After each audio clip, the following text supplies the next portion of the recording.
Today, I'll show you how to add your Revolut card to Apple Pay so you can pay quickly with your iPhone or Apple Watch.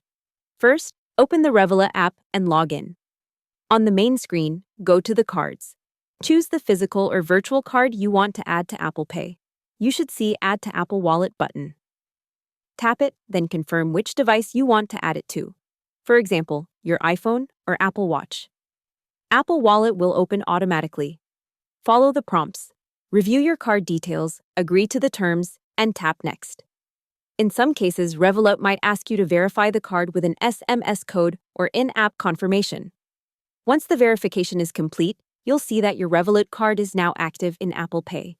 From now on, you can pay in stores by holding your iPhone or Apple Watch near the terminal and confirming with Face ID, Touch ID, or your passcode using your Revolut balance or linked account. Hope the tutorial was helpful. Subscribe to my channel and see you in the next video.